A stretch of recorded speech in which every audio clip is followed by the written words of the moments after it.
Hello everyone, welcome again to another video of our fabulous series with my dear brothers David Wood and Sam Shamoun.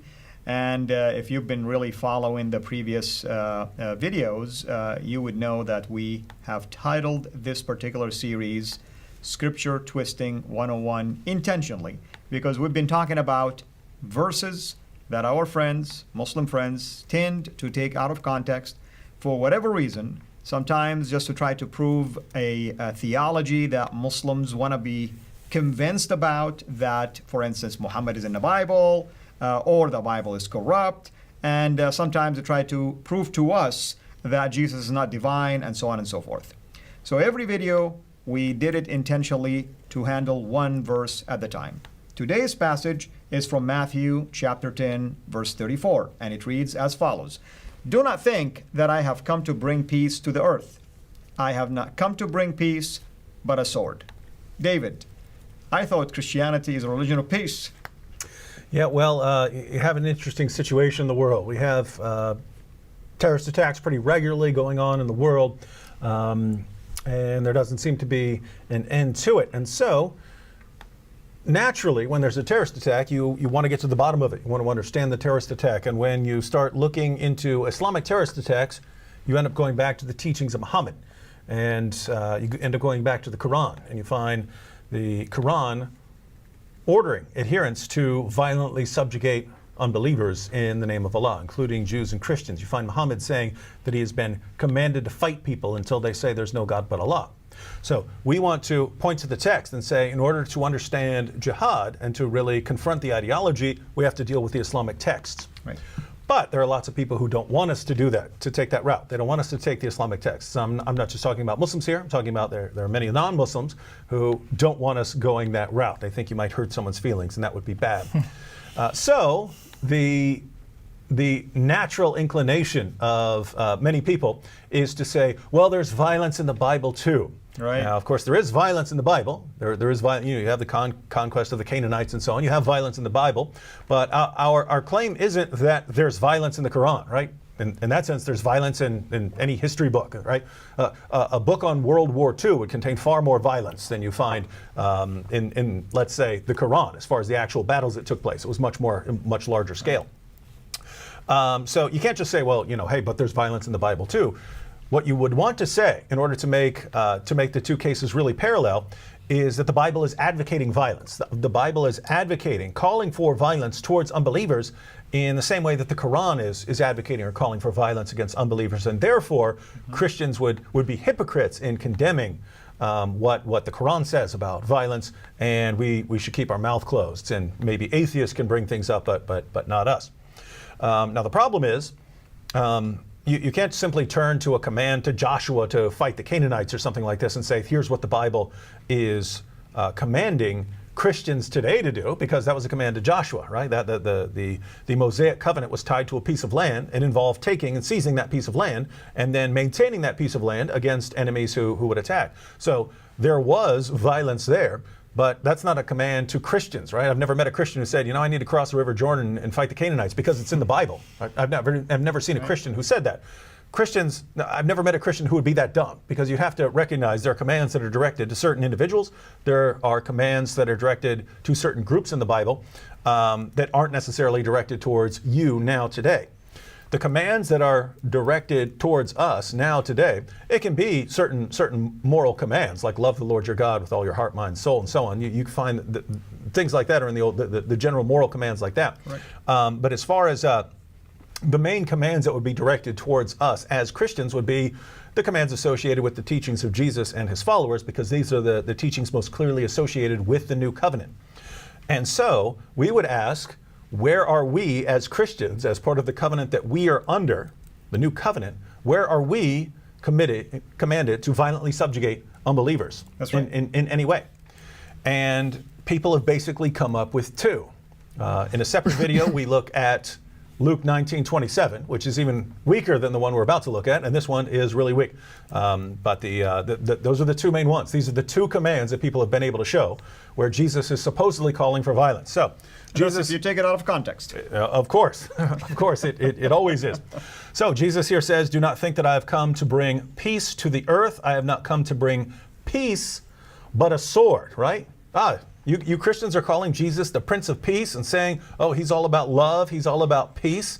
And yet what happens when we actually read the text? He specifically says he hasn't come to bring peace, he's come to bring a sword. And so obviously Christians are being commanded to wield the sword against unbelievers and to violently subjugate them in the name of Jesus.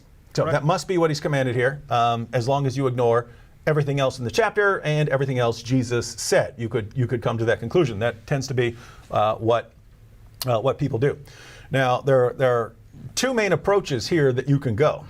One, I don't think that Jesus is talking about physical violence at all in this particular verse, because as we'll see when he goes on, he's talking about families being divided.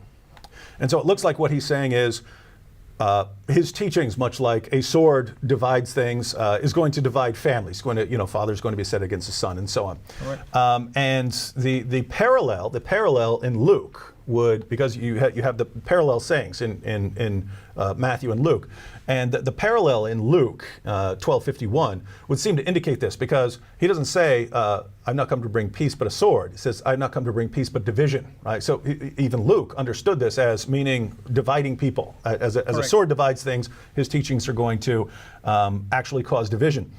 And so when you read what he says, it's not, I've not come to, do not think that I've come to bring peace on earth. I've not come to bring peace, but a sword, for you will go out and hack people up. He says, for I've come to set a man against his father, and a daughter against her mother, and a daughter-in-law against her mother-in-law, and a person's enemies will be those of his own household. So families are going to be divided.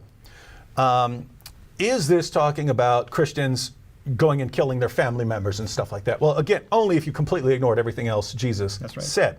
So I don't personally think that right here is talking anything about physical violence, but there is another perfectly valid interpretation here where he is talking about physical violence. He is talking about a sword that is going to be hacking people up. But if you read the context here, Christians are on the receiving end of this sword. And so the meaning in context would be, hey, you guys think you guys are convinced that I'm the Messiah here. And you're convinced that because I'm the Messiah, we're going up and I'm going to take over and I'm going to bring you peace and destroy all your enemies.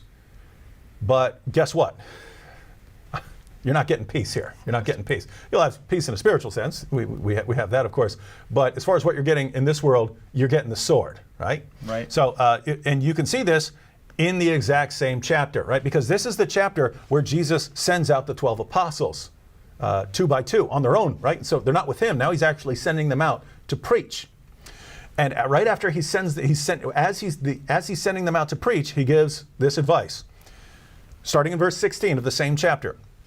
Behold, I am sending you out as sheep in the midst of wolves. Now notice, he's not sending them out as wolves to go out and devour the sheep, right? To go out and kill as a wolf would devour, right? They're on the receiving end. They're the sheep in this story. It says, I'm sending you out as sheep in the midst of wolves. So be as wise as serpents and as innocent as doves.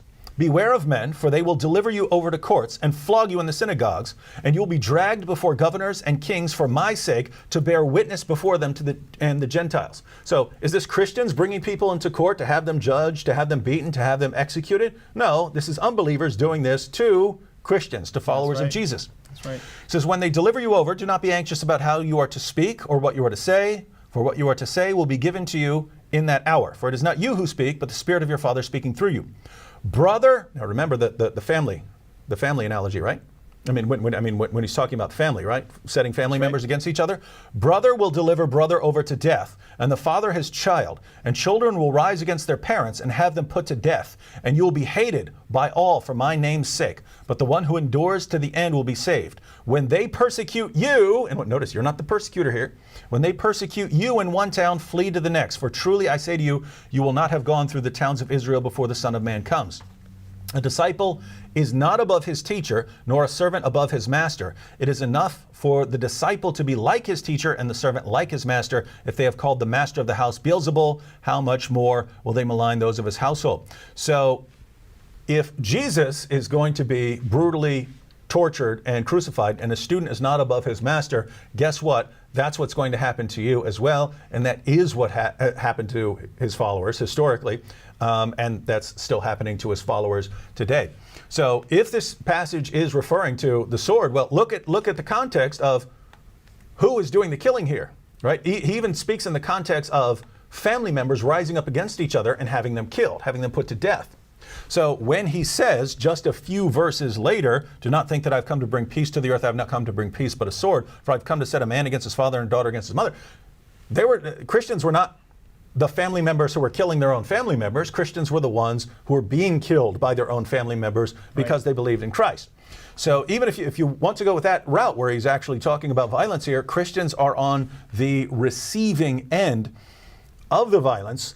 And so again, the message would be, hey, you're convinced that I'm the Messiah, and they would all have been convinced, all his followers would have been convinced that he's going to bring them peace. He's going to go out and destroy the enemies. They're going to reap the benefits of that. And then he's telling them, no, you're actually going to get the sword. And I mean, think about this. I mean, his closest followers, the overwhelming majority of them died horrible, bloody deaths, not by killing others, but by being killed, which Jesus promised them. He promised them that kind of persecution. So that's what happens when we just examine the passage itself in context. When we say, okay, here's the verse, let's read the surrounding verses. The immediate surrounding verses just sounds like I'm going to divide families. Families are going to be divided up. If you want to look at the rest of the chapter, it's about Christians being persecuted at the hands of others. There's no indication that Christians are going to be committing any sort of violence. But if you sat back and said, okay, here are two possible, notice over and over again, you go to a verse where you say, oh, I could interpret it that way, or I could interpret it this way. You go with the interpretation you want, instead of asking a very simple question. Well, I could interpret this verse as it stands on its own in two different ways. Let me see what else Jesus says to decide what he really means. Yep. Notice that's never how it works, right? Over and over again in the verses that Muslims use, we see this principle that you go to the ambiguous verse. A verse where you could say, Jesus said he's come to bring a sword. Well, he could mean a literal sword that his followers are going to use to hack up. You wouldn't know what he means by the verse alone. He's talking about a sword that his followers are going to bring in his name and subjugate other people, or he means something else. Christians are going to be on the receiving end of this sword, or he's just talking about families being divided and so on. What does it mean here? Well, what you would do is go to other passages where Jesus says clearly his view of physical violence in his name. That's what you would do. And you say, oh, now this tells me exactly what this passage really means.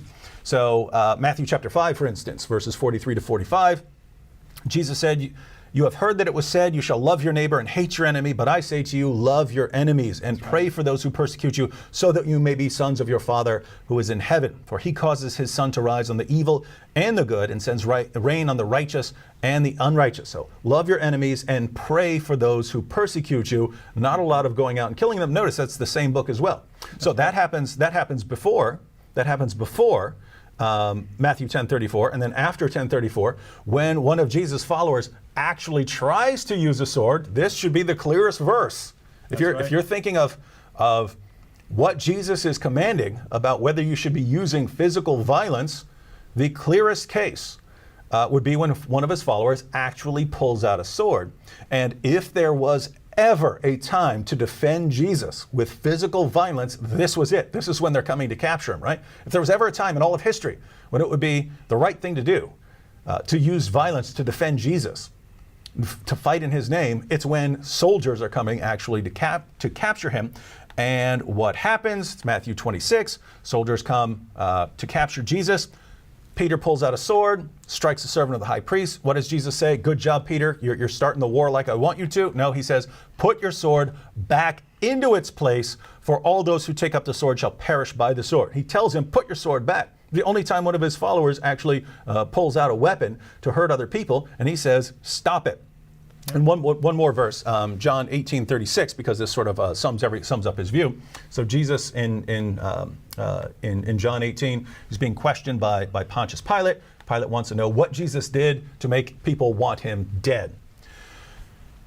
And Jesus says to Pilate, my kingdom is not of this world. If my kingdom were of this world, then my servants would be fighting so that I would not be handed over to the Jews. But as it is, my kingdom is not of this realm. So he specifically says that his followers do not fight in his name because his kingdom is not an earthly kingdom. It's not like other kingdoms where you would go out and fight for it. So if Jesus is saying his kingdom isn't an earthly kingdom, that you would fight for his kingdom and fight for him, if one of his followers pulls out a sword to use the sword to attack another person, he says, put your sword back in its place. If these are the clear passages where Jesus shows his true view of fighting, attacking unbelievers in his name, even in self-defense, because they're coming to get Jesus, and they're still not allowed to defend him. Right? So if that's his view there, then how in the name of common sense can you say Matthew chapter 10 verse 34, where he says he's come to bring a sword, even though the entire context is about Christians getting the sword, Christians being on the receiving end of the sword, Christians being put to death by the sword. That's what the passage is about. This is really telling Christians to go out and kill everyone else, and apparently the disciples didn't get that message because they never did it. Right? So that's the problem with this verse, and once again, over and over again, same thing, same strategy. Go to an ambiguous verse, ignore everything else that refutes your interpretation, but still give it an interpretation that fits with Islam. And our counter strategy is to read it within context. And the context, by the way, sometimes includes the whole book, just like David did. If you pick it up from Matthew, then in Matthew itself, sometimes you find the answer. And don't think like Matthew wrote it, Matthew 1, Matthew 2. No, he didn't write it that way. It was just a scroll. That's what he wrote. And that's why we need to sometimes learn how to use the book itself sometimes just to refute the argument that is brought before us. Hopefully, you'll find this strategy very helpful in your ministry. And we encourage our Muslim friends who are really seeking, maybe you're being misled. You're told this by your imam, by your friend, by somebody. Maybe you're fascinated by some of these guys that claim to be apologists. Nevertheless, take the time for yourself to research it and understand that the argument is totally different than the way you are trying to present it. Until we meet again, have a blessed day. Thanks for watching. Make sure to like and subscribe so that you don't miss future videos. And please consider becoming a patron on patreon.com/Sierra International.